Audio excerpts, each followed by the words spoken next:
Sup, you beautiful bastards. Hope you've had a fantastic Tuesday. Welcome back to the Philip DeFranco Show, and let's just jump into it. And the first thing we're going to talk about today is actually a last-second update. There were reports right before today's show went up of an active shooter at YouTube headquarters in San Bruno. An employee at YouTube tweeting, "Heard shots and saw people running while at my desk. Now barricaded inside a room with coworkers. We saw a ton of police show up, YouTube employees walking out with their hands up. Ambulances were at the scene. Authorities have been saying for the public to stay away." And I normally wouldn't do a quick update on a story like this because it's an active situation. There is a ton of misinformation getting thrown around, but the police put together a press conference incredibly fast, and they have now made confirmations. Police have confirmed that yes, there was a shooting. There are at least 4 victims that have now been taken to the hospital with injuries. There was also 1 fatality at the scene. It appears that it was a self-inflicted gunshot wound, so they also believe and they are investigating to see if that was the shooter. Police also have confirmed that the deceased is a female. There are also several other reports that get a little more descriptive, but most of them usually only have one source, so as of right now, I'm waiting. But that's where we are as of right now. Of course, in the description down below, I will provide links to updates. We're going to be talking about this most likely tomorrow. And 2, I just want to send my well wishes to everyone at YouTube. I can't imagine what you're going through right now. That said, I don't know how to transition to the rest of the show because obviously that was filmed before and I was in a better, less pissed off and scared mood. But here we go. Then, like we've had for several weeks, we had Stoneman Douglas students in the news, but this time it wasn't related to the March for Our Lives or any of the activism there. Since the school shooting, the school has put into place new security measures. Among these new measures, you have additional school security. Students have to have ID badges on them, and they must wear clear backpacks. And in addition to this, there's also been talk about metal detectors, metal detecting wands, but one of the big standouts right now has been the clear backpack. Many Stoneman Douglas students mocking that new security measure. Lauren Hogg tweeting, "My new backpack is almost as transparent as the NRA's agenda. I feel so safe now. As much as I appreciate the effort, we as a country need to focus on the real issue instead of turning our schools into prisons. Hashtag clear backpacks." Delaney Tarr tweeting, "Starting off the last quarter of senior year right with a good old violation of privacy." And in fact, students like Delaney, others included, have gone to social media and shown that they are modifying their backpacks. Delaney writing, "We need real change," outfitting it with activist buttons, and then just for fun, putting in things like tampons. Now, of course, stemming from this, there were people of 2 minds. One, you had people that were definitely agreeing with the students, how to clear backpacks, keep the students safe when you're talking about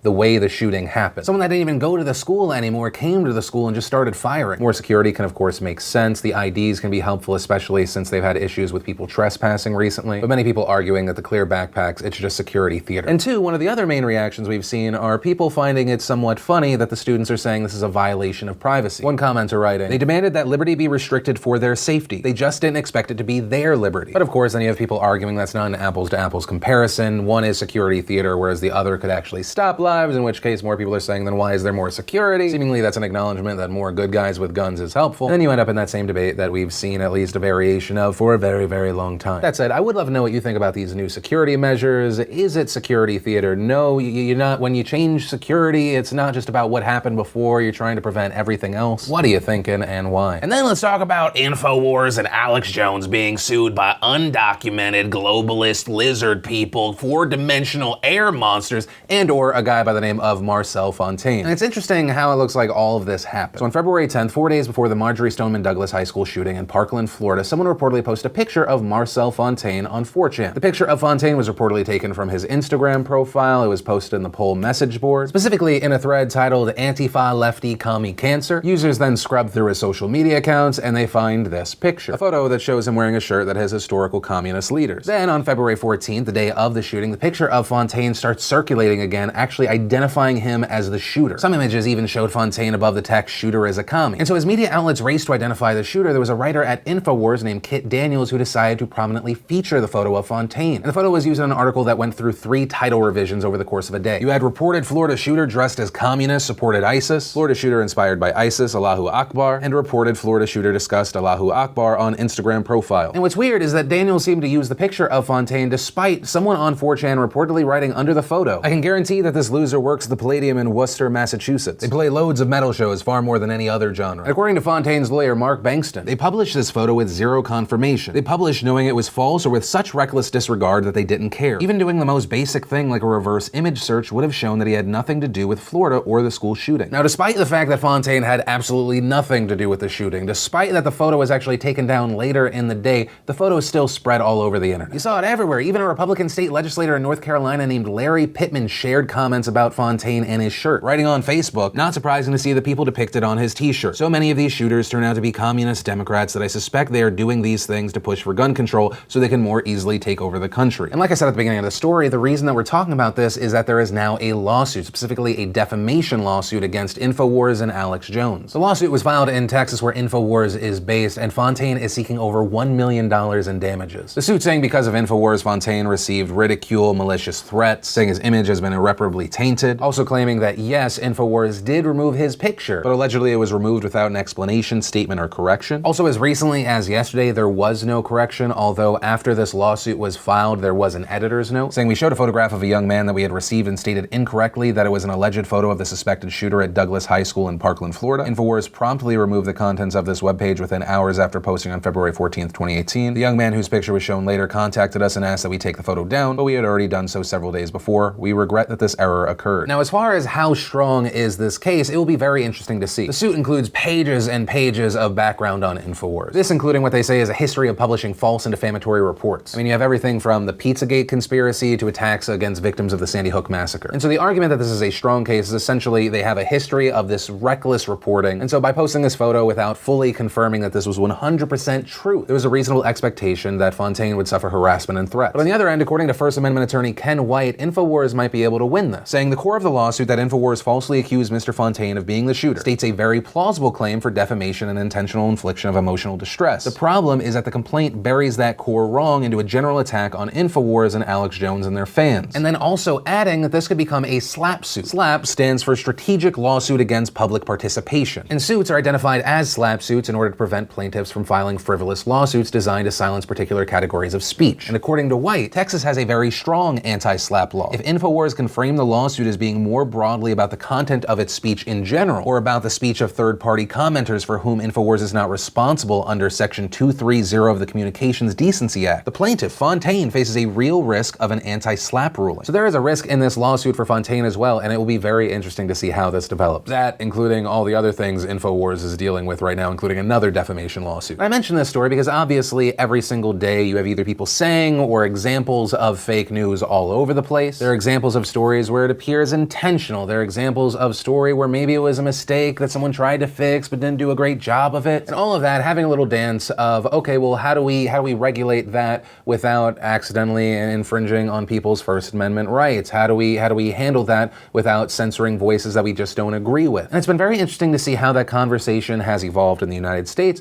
but also it's important to remember this is an international problem. And when we look to other countries, it's very interesting to see how they are trying to deal with it. One of the most notable in the past 24 hours has been Malaysia. This week, Malaysian Parliament approved the Anti-Fake News 2018 bill. It is expected to easily pass through the Senate, go through everything, become law. And under the bill, anyone found maliciously creating or sharing information that is false may be fined up to $123,000 and face a possible jail sentence of up to 6 years. And if you feel like 6 years is excessive for having shared a piece of fake news, you should know that the original legislation had it at 10 years. This is their compromise. And the law defines fake news as news, information, data, and reports which are wholly or partly false, whether in the form of features, visuals, or audio recordings, or in any other form capable of suggesting words or ideas. Also, violators could even be people outside of the country if Malaysia or Malaysian citizens are affected. According to Malaysian authorities, they say the bill is intended to protect people from online attacks and will not infringe on free speech. But of course, you have critics saying that the language is very, very open and broad. Also, and it's actually kind of a valid question these days, who gets to decide what is true or not? There are plenty of countries where you could look to the leadership and go, oh, they have a different belief of what reality and truth is than other people. And so with this law being pushed through just before a national election, there are many who think this is going to be used to crush voices of dissent. Also, that it will impede on important discussions surrounding the Prime Minister's involvement in a multi-billion-dollar scandal. I don't know if I'm about to cut off my ability to possibly visit Malaysia, but if you didn't know, in 2015, their Prime Minister Najib Razak was accused of channeling billions from a state investment fund into personal bank accounts. And in fact, the United States and several other countries are already investigating allegations of cross-border embezzlement and money laundering. But Najib repeatedly denied any wrongdoing. And along with that, the Malaysian government has said that it conducted various inquiries into the allegations but found no evidence of wrongdoing on his part. You also had officials from 1MDB saying that there was no money missing, but the US Justice Department says that at least $4.5 billion was stolen from 1MDB by associates of Najib. And in fact, they're reportedly working to seize $1.7 billion taken from the fund to buy assets in the United States. So obviously, the Prime Minister minister and the government seem to have a different belief of what is true or not than other sources. And it's also not like these concerns from critics are coming out of nowhere. Since the scandal came out, the prime minister has fired critics in his own government. He's tried to silence the media. And also, this is happening at a time where many say there is a power grab happening. Last week, their parliament signed off on redrawing voting districts for the next election, which of course resulted in people saying this is gerrymandering. They're changing districts, they're cracking down on people that do not agree with them, who are trying to speak out. And so that's the situation as it is right now. Personally, I think it's incredibly concerning. Obviously, I come from the standpoint when I talk about the First Amendment, freedom of speech, with how vague and open the words are. I mean, are we gonna see people jailed for memes? Which unfortunately, based on several countries, is not a crazy thing to think. I mean, they include the word maliciously, but then you have to argue about intent. We also know that the people in power, at least on one issue, have a different belief of what reality is, of what truth and fake news is compared to international investigators. But ultimately, we'll have to see. Every country is different. I mean, we recently saw India threaten to crack down on journalists, threatening to remove journalists' official accreditation, but then backed off on that after there was a lot of outrage online. And so we'll see if there's something similar or if this just gets rushed through and then the people don't fight it. But that said, I do want to pass the question off to you. What are your thoughts? Where do you think the line is? What do you think is the proper punishment, if there is a proper punishment? How do you crack down on actual fake news without it becoming a tool for the government to crack down on people they don't agree with? And how do you do it in a way where if a news organization gets something wrong or there's a piece of misinformation that they try to correct, they use best practices, that it doesn't bankrupt them due to a ton of lawsuits? And I'd love to know your thoughts on this. Then we had garbage person extraordinaire, the former spokesperson for Subway, Jared Fogle, back in the news. Yes, the same Jared Fogle who was sentenced to 15 years in prison for child pornography. He is back in the news because he and 2 other inmates have filed a civil lawsuit. A lawsuit where he is trying to get $57 million from the judges and prosecutors who put him in jail. This because he claims he was unjustly charged with conspiracy to receive photos of minors. Now, as far as if this will actually work, it doesn't really seem like a strong case. That unjust conspiracy charge has reportedly been the basis for several of his appeals, which of course failed. But yeah, my ultimate takeaway from this is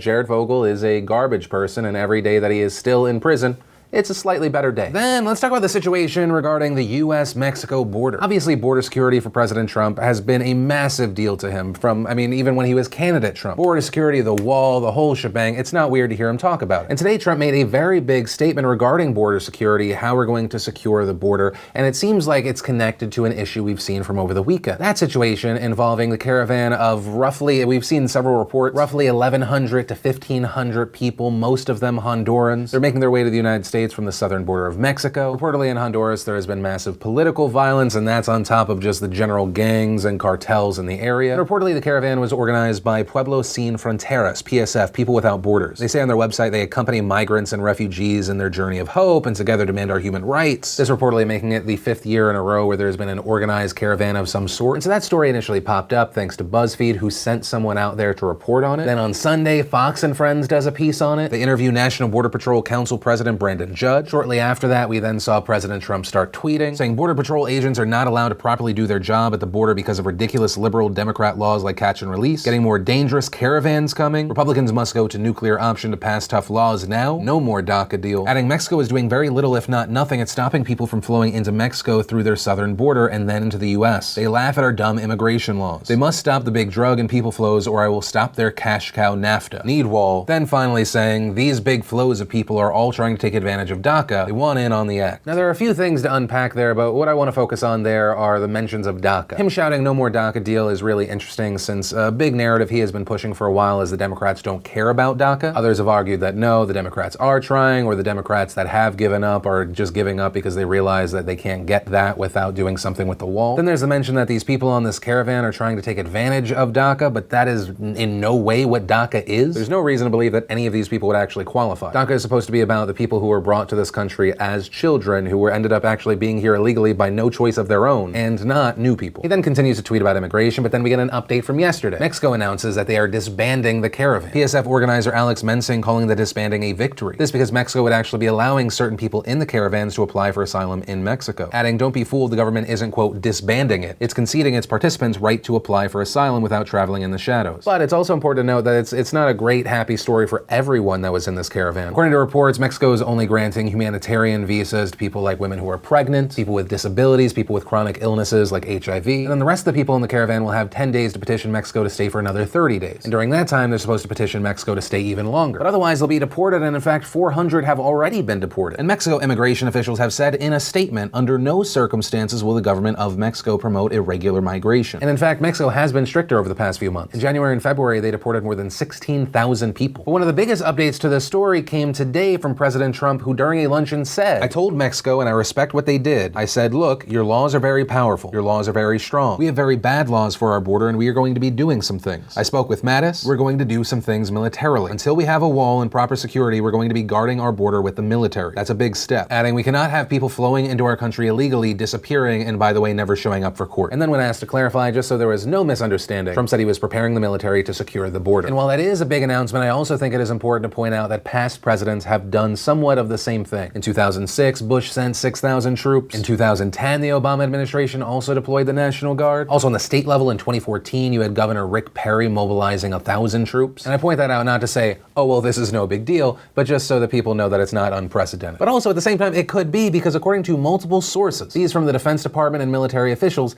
they are unsure of what the specifics of this situation are. Also saying that they were surprised by this announcement. So we'll have to wait and see what happens there. Also what happens with US-Mexico relations, with NAFTA. A lot of things in the air being juggled right now. And that's actually where I'm going to end today's show. And remember, if you liked this video, you like what I'm trying to do on this channel, hit that like button. If you're new here, hit that subscribe button, ring that bell, turn on notifications. Also, if you missed yesterday's Philip DeFranco show, you want to catch up, click or tap right there to watch that. Or if you're down for a long list and you want to watch the newest, A Conversation with Sean Evans, click or tap right there to watch that. But that said, of course, as always, my name's Philip DeFranco. You've just been filled in. I love yo faces, and I'll see you tomorrow.